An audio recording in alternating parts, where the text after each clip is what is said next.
नमस्कार दोस्तों, rural tales के सफ़र में आज आप मेरे साथ उन दो गांव की सैर पर जा रहे हैं जो चमोली गढ़वाल के हीरे हैं। अगर सड़क वहां तक पहुंच जाती तो शायद उन दोनों गांव से कई बेहतरीन नज़ारे और ट्रैक पर पर्यटक जा सकते। उसी की कहानी रूरल टेल्स पर आपको बताएंगे कि वो कौन से दो गांव हैं और कहां से उनका सफ़र शुरू किया जाता है। फिलहाल हम हैं उर्गम घाटी के देवग्राम में। हमने आज सफ़र शुरू किया था जोशीमठ से करीब 20 किलोमीटर की दूरी पर ये वैली बसी है, जहाँ पर पंच जो केदार हैं उनमें से एक केदार कल्प धाम जो है, कल्पेश्वर धाम यहाँ पड़ता है। तो यहाँ से हमारा सफ़र शुरू होगा उस गांव की तरफ।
तो सफ़र कलगोट के लिए हमारा शुरू हो गया है। इस बार हमारे साथ एक नए साथी जुड़े हैं। आप लोगों के लिए नहीं होंगे, मेरे लिए तो बहुत पुराने साथी हैं, 2010 से जानता हूं। लक्ष्मण सिंह नेगी हैं और उर्गम के लिए लक्ष्मण सिंह नेगी एक मतलब पहचान के मोहताज नहीं है। इस पूरे घाटी के लिए जितना नॉलेज लक्ष्मण सिंह नेगी जी को है वो किसी और को नहीं होगा। किताबें भी इन्होंने बहुत कुछ लिखी हैं। तो लक्ष्मण जी बताएंगे कि कलगोट का रास्ता कैसा है, कैसे कैसे यहाँ पर पहुँचते हैं। लक्ष्मण जी, स्वागत है आपका रूरल टेल्स में। जी धन्यवाद संदीप भाई। और ये हिमालय के आलय में है हम लोग। ऊपर से हिम दिख रहा है, नीचे से आलय है और जंगलों के बीच उर्गम घाटी से जो रास्ता शुरू होता है वो थोड़ा सा चढ़ाई का है, परंतु मस्त इसलिए है कि जंगलों के बीच से होकर हमको गुजरना पड़ता है, जहाँ ताज़ी हवाएं मिलती है और जंगल में जो पक्षियों के जो कलरव है, गायें चर रही है और रास्ते का जो आनंद है, एक एक पत्थर का और एक एक कदम का जो हिसाब रखते हैं उससे जो है बड़ा रोमांच हो जाता है। क्योंकि जब आदमी बहुत दिनों से जो है यात्रा नहीं करता, फिर यात्रा करता है तो उसका आनंद ही कुछ और होता है। पैदल ट्रैकिंग का तो अपना अलग एंजॉय है। बिल्कुल, हिमालय में तो सीखना है तो हिमालय से तो आपको ट्रैक करना पड़ेगा, ट्रैक से ही सीखता है आदमी। बहुत बड़ी बात कही लक्ष्मण जी ने और यही बात मैं भी मानता हूँ, फॉलो करता हूँ। इसीलिए आपने देखा होगा कि अधिकतर मेरे जो कहानियाँ होती हैं, जो गांव होते हैं, कोशिश करता हूँ कि उन गाँव का सफ़र करूँ जिनके लिए ट्रैक करना पड़ता है, यानी जिनके लिए पैदल सफ़र शुरू करना पड़ता है। पीछे जो साथी हैं वो द्रोणागिरी और नंदीकुंड ट्रैक में थे, गरिया जी, उनसे भी बातचीत की जाएगी, लेकिन हमने सोचा पहले आपको नए साथी से मिला लिया जाए।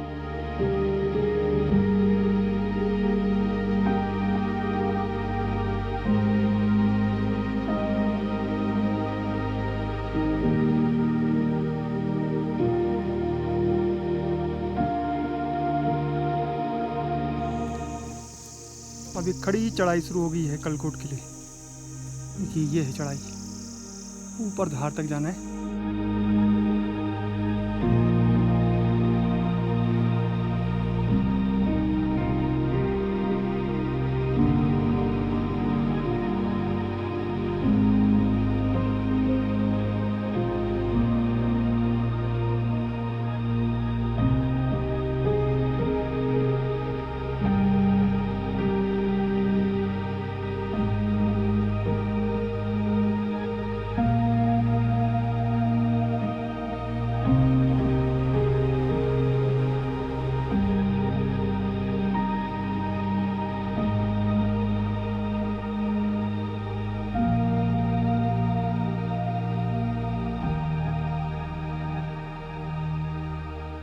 ढाकर के जो लोग हैं, जो ढाकर हैं, वो अब धीरे धीरे क्योंकि सर्दी बुग्यालों में बढ़ने लग गई है और जो घास थी बुग्यालों की वो भी खत्म हो रही है, तो निचले इलाकों में जा रहे हैं। आपका क्या शुभ नाम है? राजनर सिंह। आप वापस? हाँ वापस। कौन से गांव से हैं आप लोग? मैं किमाड़ा से। किमाड़ा। कितनी बकरियां हैं आपके पास? हमारे पास होगी 400 करीब। 400। और रखवाली के लिए जो कुत्ते हैं वो बड़े खतरनाक? वो भी है। अच्छा, जंगली जानवरों का आतंक रहता है जो बकरियां हैं? ना वैसे खास तो अभी इस साल तो कम ही परेशानी है। हाँ। और कितने साल से आप बकरी पालन कर रहे हैं? मैं तो हो गया 40-42 साल। अच्छा। हाँ, तब से इन्हीं के पीछे हूँ। पढ़ाई नहीं करी? पढ़ाई कुछ नहीं, बस 11 साल के थे तब तक माँ गुजर चुकी। कितनी दिक्कतें आती हैं? आप लोग रोड नहीं है आपके गांव में? नहीं है रोड? है रोड आपके गांव में भी नहीं? हमारे यहाँ भी नहीं है। मतलब किमोड़ा किमाड़ा हो गया, कलगोट, डुमक, और कौन कौन गांव है? पल्ला, जोखोला, ये सब गांव? हाँ सब। यहाँ रोड नहीं है? नहीं है सर। मतलब हम 74 साल हो गए आज़ादी को और आप भी अभी बस सोए ही हैं। 47 में ही हैं अभी। बस। तो ये ज़िंदगी है और आप देख सकते हैं कि 44 साल 40 साल से बकरी पालन कर रहे हैं। मतलब आपकी ज़िंदगी भी बड़ी रहस्यमयी है। राम सर, वो तो है सही बात, वो तो है।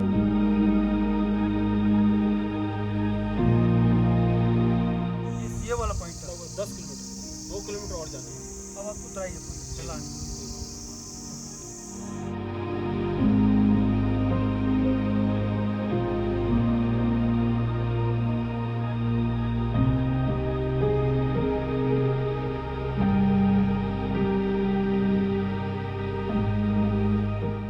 कल रात्रि में हम लक्ष्मण सिंह रावत के घर पर रुके थे और ये जो गांव है ये है कलगोट। तो आज दिखाएंगे कलगोट गांव की पूरी जानकारी और पूरा जो सुंदर नज़ारा है इस गांव से।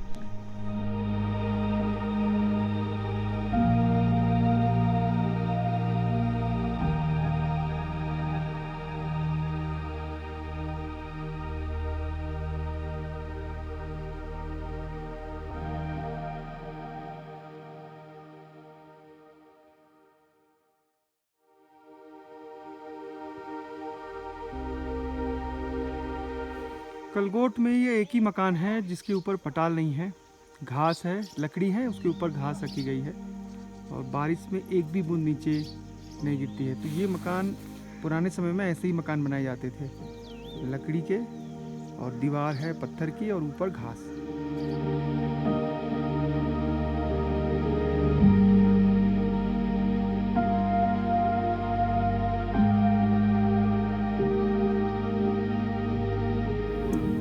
नाम बोलो।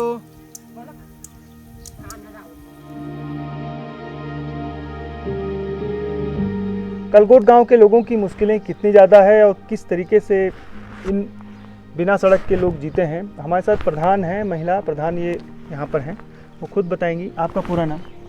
मेरा नाम, मैं श्रीमती बीरा देवी, ग्राम कलगोट, प्रधान जी। कितनी मुश्किलें आती हैं आप लोगों? हमें सबसे परेशानी रोड की परेशानी है। यहाँ पर कोई बीमार हो जाते हैं 15 किलोमीटर हमें उनको कंधे पर, कभी कोई प्रसूति महिला रहती है उनको भी कंधे पर ले जाना पड़ता है। हमें बहुत परेशानी है। यहाँ पर हमारे बच्चे ऑनलाइन पढ़ाई है, यहाँ पर टावर की व्यवस्था नहीं है। हमें हमारे बच्चे को बहुत दूर जाना पड़ता है, बहुत सामने। हमने कई बार लिखित रूप में भी दिया, प्रशासन ने हमारी तरफ कोई ध्यान नहीं दिया। कितना दूर होगा यहाँ से गोपेश्वर? यहाँ से कितना पैदल अगर जाएं तो गोपेश्वर कितना होगा यहाँ से? 30-32 किलोमीटर। अब आप सोचिए कि जिला मुख्यालय से केवल 30-32 किलोमीटर है और आज़ादी को 74 साल हो गए हैं और इस गांव में न तो संचार है, बिजली हालांकि पहुंच गई है, सड़क नहीं है। तो किस तरीके से अनाज, खेती-बाड़ी क्या क्या होती है? खेती-बाड़ी यहाँ पर आलू होते हैं और राजमा होते हैं, बेचते हैं, चौलाई होती है, बेचते भी हैं। हाँ, सब्जी। यहाँ पर हमें आने जाने के सब भाड़ा ही में वही पड़ता, नहीं बेचते हैं। अब देखिए महिला प्रधान है, खुद ये बीमार है, पूरा इधर दांत दर्द कर रहा है, सूजा हुआ है। तो कहाँ जाते हैं आप लोग जब हॉस्पिटल की सुविधा कहाँ है? जोशीमठ जाने पड़ता है, गोपेश्वर। या तो गोपेश्वर है, जोशीमठ। हाँ, इतना दूर। तो ये है, ये दुख भरी कहानी है कलगोट की। हम इसलिए आपको बता रहे हैं इस रूरल टेल्स में कि इन लोगों की ज़िंदगी इसी में उलझी है। पिछले 10-12 सालों से सड़क के लिए संघर्ष कर रहे हैं, लेकिन सड़क अभी तक आई नहीं है। सड़क की पूरी कहानी भी क्या है वो आगे भी और धीरे धीरे मैं समझाऊंगा आगे, जो इसके एक और गांव की यात्रा करने जा रहे हैं हम लोग, डुमक की।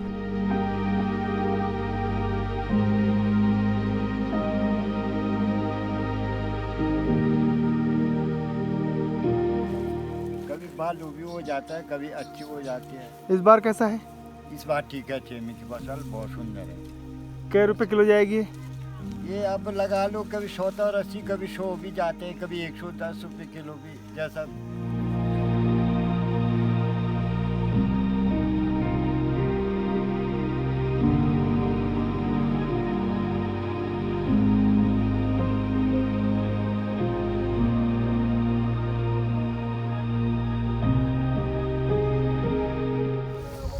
अभी हम जा रहे हैं गढ़ को देखने के लिए। एक गढ़ी है पुराने समय की।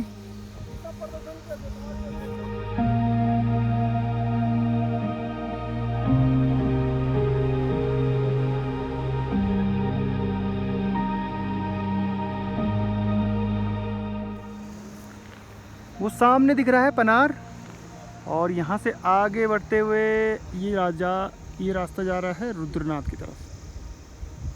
कलगोट गांव के लिए जो सड़क आ रही है वो नीचे से आ रही है, ये जो दिख रहा होगा आपको ये, और नीचे तक पहुंच गई है। अब यहाँ नीचे से गांव तक आने में पता नहीं कब कितना समय और लगेगा। 12 साल तो यहाँ तक लग गई।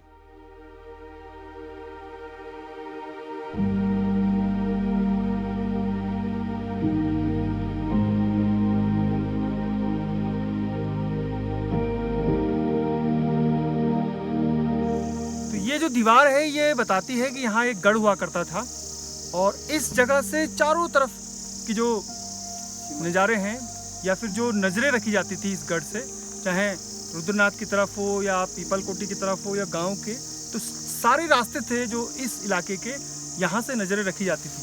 और ये दीवार उसका सबूत है कि यहाँ एक प्राचीन गढ़ हुआ करता था, यानी इसका इतिहास भी, इस गाँव का इतिहास भी काफ़ी पुराना होगा।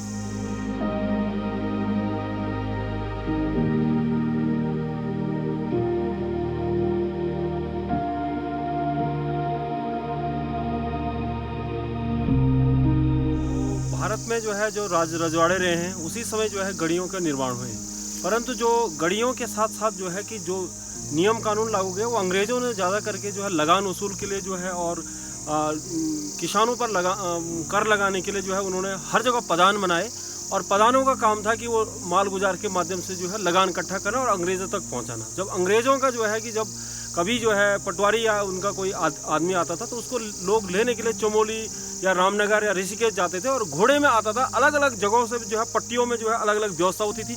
जैसे पैनखंडा का ये मल्ला पैनखंडा तल्ला पैनखंडा का जो क्षेत्र है, तो इसमें जो है जिस एरिया में आएगा वहाँ का पदान उसको घोड़े में बिठा करके फिर इन गढ़ियों में लाता था, और फिर वो यहाँ से 8-10 दिन अपने आलीशान बंगलों में रह करके गढ़ियों में रह करके आनंद लेता था, फिर और लगान लेकर फिर वापिस जाता था।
ये है इनका घराट।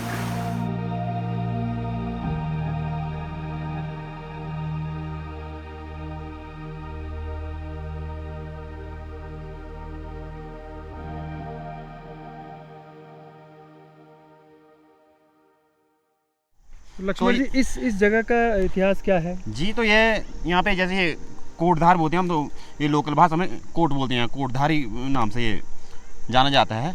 तो पहले अंग्रेज़ों के ज़माने में जो अंग्रेज़ों का जो शासन था उस टाइम लोग क्या करते थे, जो जुर्म करते थे तो यहाँ पे न्याय होता था। कि ऐसा बताते हैं पूर्वज कि यहाँ पे न्याय होता था, यहाँ उनकी कमेटी बैठती थी कि दीवार भी है उसकी। हाँ, तो ये भी अभी तो पुरानी सिलाई है बड़ी बड़ी लगी हुई चारों तरफ से, तो चौबूतरा टाइप का बन रखा है। तो ये बताते हैं कि यहाँ पे पहले कोड लगता था, तो जिसने जुर्म कर दिया तो आज तो न्यायालय है, तो पहले यहीं पे होता था अंग्रेज़ों के ज़माने में, यहीं पे कोड चलता था।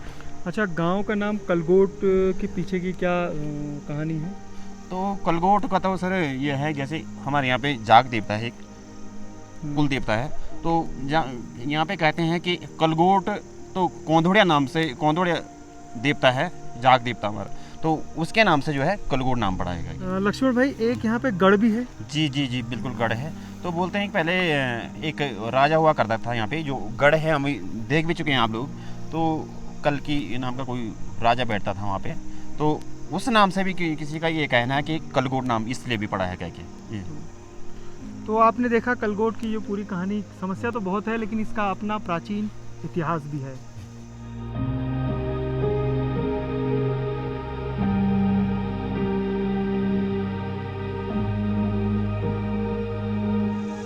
अभी सड़क आपको दिख रही होगी, ये सड़क फटाफट उस समय खोद दी गई, बना दी गई, दिखाने के लिए कि हाँ सड़क गाँव तक है, जबकि इस सड़क का कोई मतलब नहीं है।